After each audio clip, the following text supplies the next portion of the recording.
What's going on, strong friends? Okay, so Monday, May 18th. So what we're going to be doing is we're going to be doing our briefings all online. You're going to be getting an email or you're going to see the post in the Facebook group every weekday that we have a workout programmed. This is going to be to save time on the front end so that you can see what you are getting yourself into in advance. And you're going to be able to maximize that 45-minute time space that we have for training. So that being said, let's go ahead and get into today's briefing. We're going to go over our programming and any nuances that I might have specifically for today's training. Okay, so for the rest of the month of May, what we're going to be doing is we're going to be doing 2 blocks per workout. Okay, so we're going to be doing a strength block and then a conditioning block. Typically we've been doing 3 blocks. Now we're going to be doing 2 blocks. And we're going to focus primarily on just one block that's based off of strength and one block that's based off of conditioning. If you haven't noticed, this whole month so far, we've actually been doing a push-pull routine. Okay, so what that means is that we are doing upper body pushing and lower body pushing on, and we're just alternating those days through the week. Okay, so today is a pushing block. Okay, so here's what we got going on for today. Block 1 for our strength block, we're going to be doing reverse lunges, 5 on each leg. So that means that I expect these to be loaded, and you are going to be either holding a kettlebell in the goblet position, or you're going to be holding the kettlebells in the front rack position, right? 2 in the front rack position. You can go heavy with these. This is meant to be heavy. We're only doing 3 rounds, 5 reps on each leg. And then we're going to pair that with parallel push-ups, okay? Or box push-ups or whatever push-up variation is going to challenge you for within that 5 repetition range, okay? So in your pods, you have your kettlebells, you have your boxes or your parallettes for this particular variation. If you are super strong and parallettes with your feet on the floor are not challenging enough, you have that access to the box, so elevate your feet onto that box, okay? All right.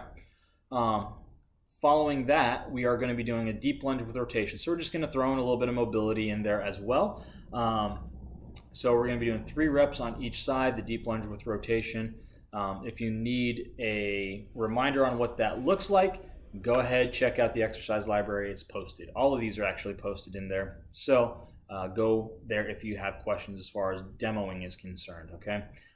As far as nuances with any of these exercises, what I want you to be thinking about with your parallel push-ups is that we're actually maintaining that plank, right? So that midline position is what tends to be the major fault that we see with push-ups, is going to be that belt line kind of sagging towards the floor. So I really want you to focus on bracing that core, squeezing those abs, bringing those ribs down to the hips, and almost performing that little mini crunch and trying to maintain that. Feet together, knees together, the butt's tight, the belly is tight. Maintain that tension, crush those handles. Make sure that you're getting the maximum benefit from this parallel push-up as possible, right?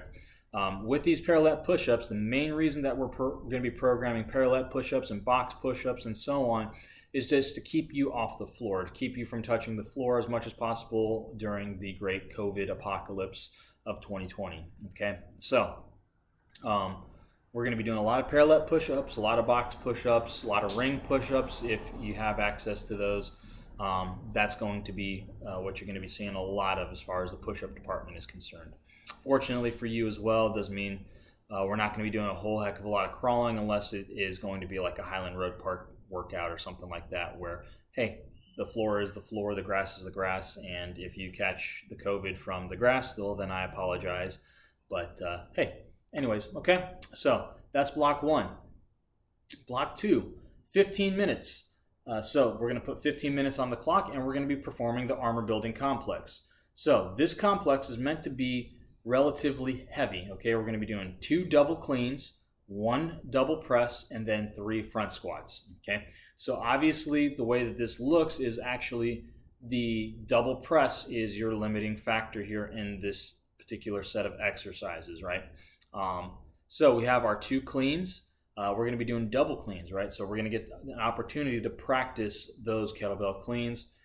which tend to be a source of heartache for a lot of people when it comes to just learning that technique. So you're going to get to practice that for 15 minutes, okay?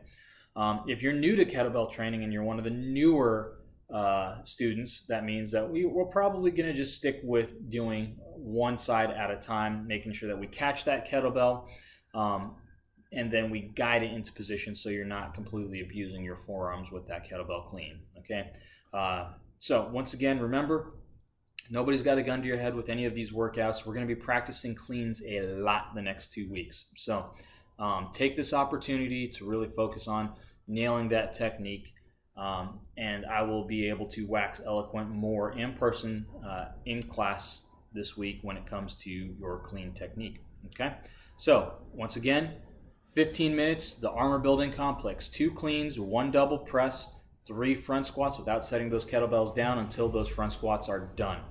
From there, this should be heavy enough to where you can maybe get through 2 to 3 rounds of this armor building complex before really having to set down those kettlebells. If you can get through 3 rounds, you might want to consider trying to go a little bit up. You might be a little bit underbelled.